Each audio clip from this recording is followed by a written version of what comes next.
Good afternoon, everyone. I hope you all are having a most blessed day. It's time for your daily Bible verse. And today we're going to read John chapter 20, verses 30 through 31. Jesus did many other miraculous signs in the presence of his disciples, which are not recorded in this book. But these are written that you may believe that Jesus is the Christ, the Son of God, and that by believing you may have life in his name. So, and what happens here is John, which happens to be one of my favorite Gospels here, is a little bit different than the other three. They're all different witnesses, but Matthew, Mark, Luke are all synoptic ones, meaning, they're similar, just different people view different things. Some of them get into more detail on things, some, are only vaguely described.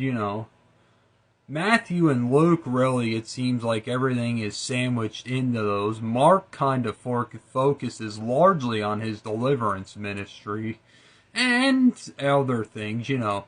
They all focus on parables and everything else, but if you ever notice, John focuses much more on his personal life.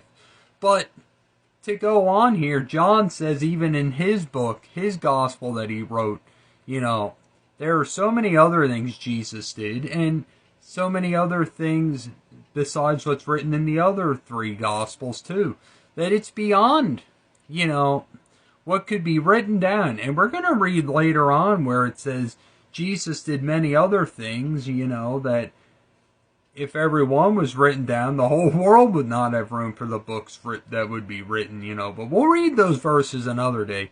But it's so true, Jesus to write everything he performed would just be impossible. There would be no way you could write all the books on what he did.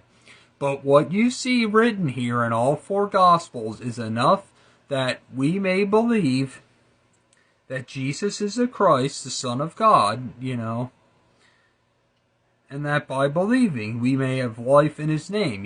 That's what everything that's written in all four Gospels, it's enough so that we may believe in his name and that we have life in his name. That we believe that he's the Christ, the Son of God, that we believe in the miraculous powers he did, the casting out of demons, all those things. So that's what this is, guys. This whole book really is a Jesus book. You all have a blessed day.